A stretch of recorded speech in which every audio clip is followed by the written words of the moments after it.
Rhino was just tremendous with what he did. He drove in runs, he hit home runs. Do you think you're the MVP of the National League? It's tough to answer.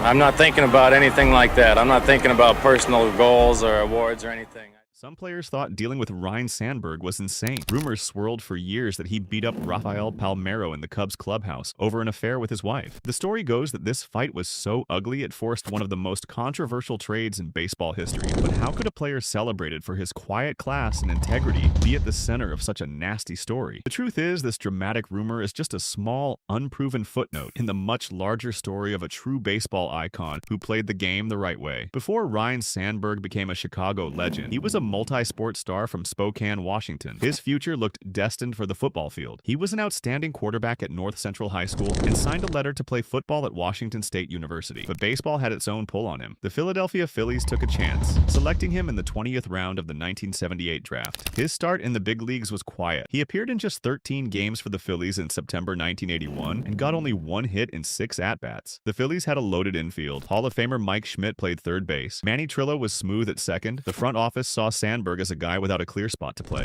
When veteran shortstop Larry Bowa's contract talks went sour, it opened the door for a trade. Dallas Green, the new Cubs general manager, had helped draft Sandberg while working for the Phillies. Green was trying to rebuild a losing Cubs team, and he insisted that the promising young Sandberg be included in any deal for Bowa. The Phillies made a massive mistake. Years later, their GM Paul Owens admitted his scouts thought Sandberg would be nothing more than a utility infielder, even though he had hit over 290 in the minors for 2 straight years. In exchange for shortstop Ivan DeJesus, the Cubs got Bowa and the player who would define their franchise for the next decade. The trade, completed just before the 1982 season, is now seen as one of the most lopsided in baseball history. For 2 seasons, Sandberg showed he was a solid, reliable player. He won a Gold Glove in 1983 in his first full year at second base. But on June 23, 1984, during a nationally televised game at Wrigley Field, he went from a promising young player to a national superstar in just 2 at-bats. The stage was perfect. It was a sunny afternoon at the friendly confines against the rival St. Louis Cardinals. The Cubs,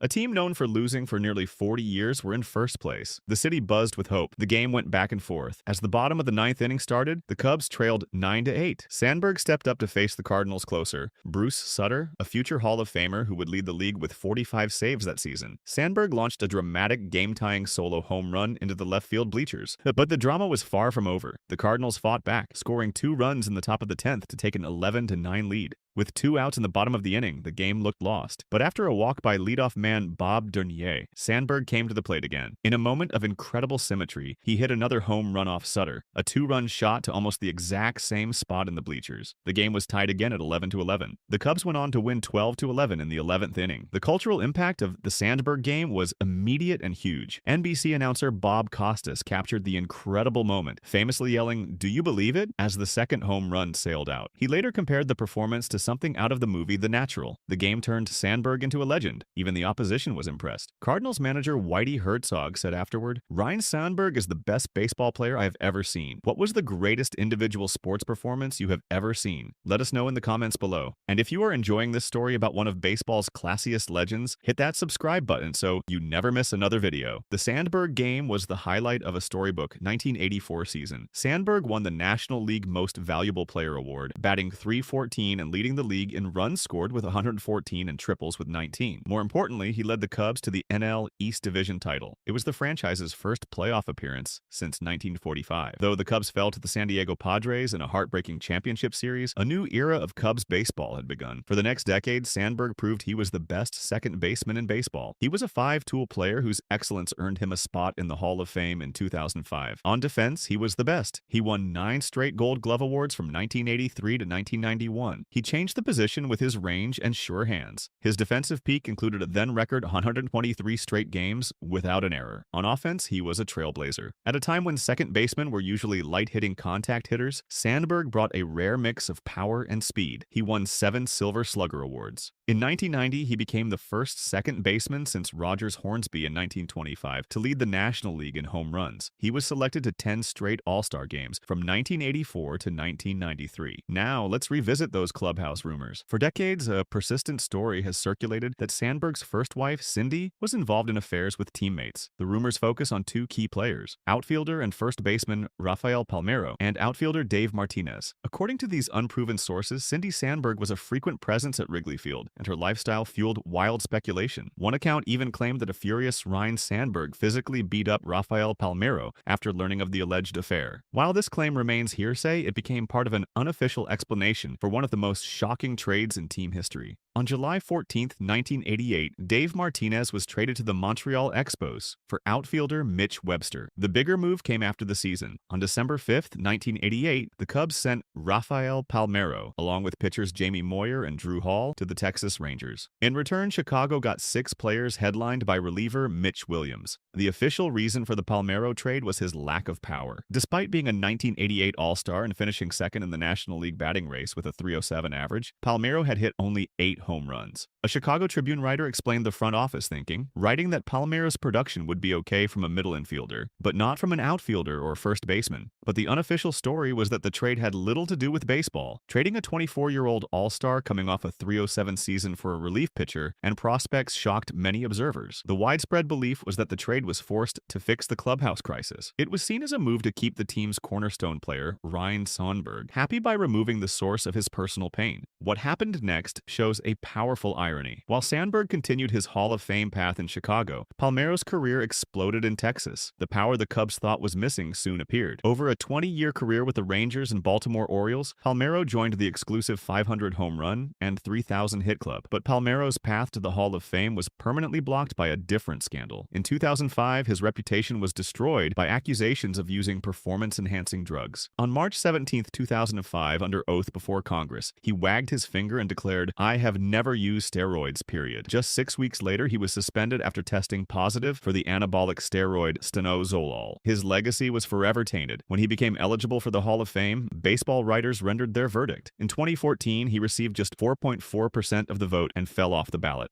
The contrast between the two players is striking. The Cubs traded Palmeiro for what they saw as a baseball weakness. He went on to hit historic power numbers, but did so under suspicion that he cheated. Meanwhile, Sandberg built his own Hall of Fame legacy on hard work, integrity, and respect for the game. In his 2005 Hall of Fame induction speech, his comments about playing the game the right way were widely seen as a critique of the steroid era and players like Palmeiro. Their careers, forever linked by the events of 1988, came to represent a clash of values. One legacy built on integrity, the other undone by deceit. Behind the polished image, Sandberg faced intense personal struggles. On June 13, 1994, he did the unthinkable. At age 34 and still playing at a high level, he suddenly retired from baseball. He walked away from nearly $16 million. But a 1996 Sports Illustrated article revealed the real reason. His marriage to his high school sweetheart Cindy was falling apart. She first filed for divorce in December 1993, 6 months before his retirement. Though the couple briefly got back together, she refiled just 7 days after he announced he was leaving the game. Miserable and lonely on the road and facing a painful divorce, Sandberg's priority shifted to his 2 young children, Lindsay and Justin. His retirement was not professional burnout. It was a father's decision to sacrifice his career to be with his children during a family crisis. After a season and a half away, Sandberg returned to the Cubs for 2 final seasons in 1996 and 1997. His love for the game remained. In 2007, he returned to baseball as a minor league manager for the Cubs' Single-A team. He spent years working his way up. When the Cubs' managerial job opened late in the 2010 season, many expected Sandberg to get it, but the Cubs chose interim manager Mike Quaid instead. Deeply disappointed, Sandberg left the Cubs and joined the Philadelphia Phillies farm system. After 2 successful seasons managing their AAA team, he was promoted to the Major League coaching staff in 2013. On August 16, 2013, the Phillies named Sandberg their manager. His time as a big league manager was difficult. Over parts of 3 seasons, he compiled a losing record of 119 wins and 159 losses. The quiet style that made him a legendary player did not work well as a manager. Reports described a dysfunctional clubhouse and clashes with veteran players, but moments of his competitive fire still showed. On June 13, 2014, in a game against the Cubs, Sandberg was ejected after a heated argument with home plate umpire Mark Ripperger. When Phillies pitcher Roberto Hernandez hit Cubs shortstop Starlin Castro with a pitch, Ripperger immediately ejected Hernandez without a warning. Sandberg stormed out to defend his pitcher, arguing passionately that the pitch was unintentional. It was a rare public display of emotion, a glimpse of the fierce competitor bitter beneath the calm surface. On June 26, 2015, Sandberg resigned. "I do not like to lose, I hate to lose," he explained. Ryne Sandberg's legacy is defined not by the turmoil he faced, but by how he faced it. He was a father who walked away from millions at the peak of his fame to be with his kids. He was a Hall of Famer who humbled himself to ride buses in the minor leagues, chasing a second dream. He was the best second baseman of his generation, a revolutionary player who combined power, speed, and defensive brilliance. His 1984 MVP season and the legendary Sandberg game remain foundational moments in Chicago sports history. He was a class act who never cheated the game, a standard bearer for integrity during an era that would soon be tarnished by scandal. While rumors of hate exist, they are completely overshadowed by his monumental character and career. He was the quiet hero Chicago always believed him to be. If this story inspired you, make sure you are subscribed and check out our next video.